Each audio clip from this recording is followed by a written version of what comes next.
यशायाह भविष्यवक्ता की पुस्तक अध्याय 36। यशायाह अध्याय 36। हिजकिय्याह राजा के 14वें वर्ष में अश्शूर के राजा सन्हेरीब ने यहूदा के सब गढ़वाले नगरों पर चढ़ाई करके उनको ले लिया, और अश्शूर के राजा ने रबशाके को बड़ी सेना देकर लाकिश में यरूशलेम के पास हिजकिय्याह राजा के विरुद्ध भेज दिया, और वह उत्तरी पोखरे की नाली के पास धोबियों के खेत की सड़क पर जाकर खड़ा हुआ। तब हिल्किय्याह का पुत्र एल्याकीम जो राजघराने में काम पर नियुक्त था, और शेबना जो मंत्री था, और आसाफ का पुत्र योआह जो इतिहास का लेखक था, ये तीनों उससे मिलने को बाहर गए। रबशाके ने उनसे कहा, हिजकिय्याह से कहो कि महाराजाधिराज अश्शूर का राजा यो कहता है कि तू यह क्या भरोसा किए बैठा है। मेरा कहना यह है कि युद्ध के लिए पराक्रम और युक्ति केवल बात ही बात है। अब तू किस पर भरोसा रखता है कि तूने मुझसे बलवा किया है? सुन, तू तो उस कुचले हुए नरकट अर्थात मिस्र पर भरोसा रखता है। उस पर यदि कोई टेक लगाए तो वह उसके हाथ में चूप कर छेद कर देगा। मिस्र का राजा फिरौन उन सब के साथ ऐसा ही करता है जो उस पर भरोसा रखते हैं।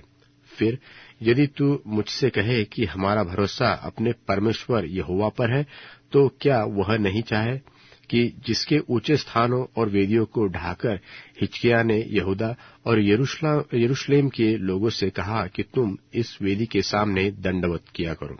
इसलिए अब मेरे स्वामी अश्शूर के राजा के साथ वाचा बांध, तब मैं तुझे 2000 घोड़े दूंगा।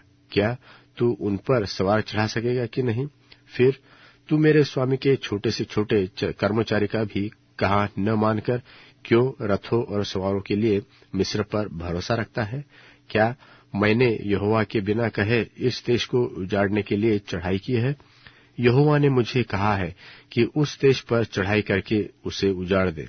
तब एल्याकीम और शेबना और योआह ने रबशाके से कहा, अपने दासों से अरामी भाषा में बातें कर, क्योंकि हम उसे समझते हैं।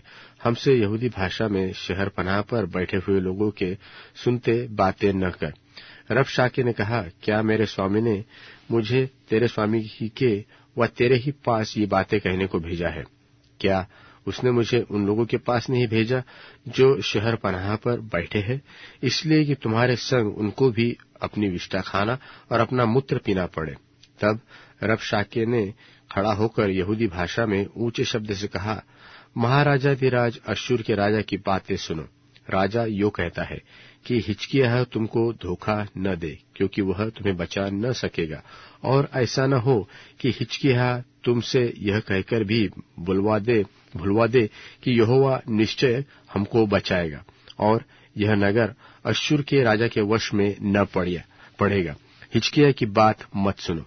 अश्शूर का राजा कहता है कि भेंट भेजकर मुझे प्रसन्न करो और मेरे पास निकल आओ, तब तुम अपनी अपनी दाखलता और अंजीर के वृक्ष के फल खा पाओगे और अपने अपने कुंड का पानी पिया करोगे।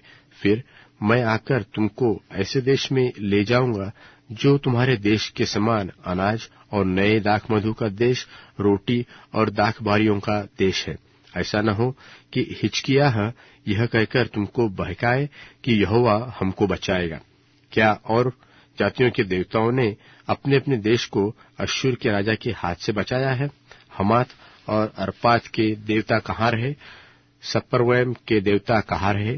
क्या उन्होंने शोम्रोन को मेरे हाथ से बचाया? देश देश के सब देवताओं में से ऐसा कौन है जिसने अपने देश को मेरे हाथ से बचाया हो? फिर क्या यहोवा यरूशलेम को मेरे हाथ से बचाएगा?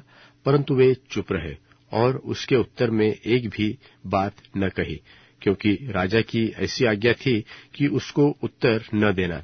तब हिल्किय्याह का पुत्र एल्याकीम जो राजघराने के काम पर नियुक्त था, और शेबना जो मंत्री था, और आसाफ का पुत्र योआह जो इतिहास का लेखक था, इन्होंने हिजकिय्याह के पास वस्त्र फाड़े हुए जाकर रबशाके की बातें कह सुनाई।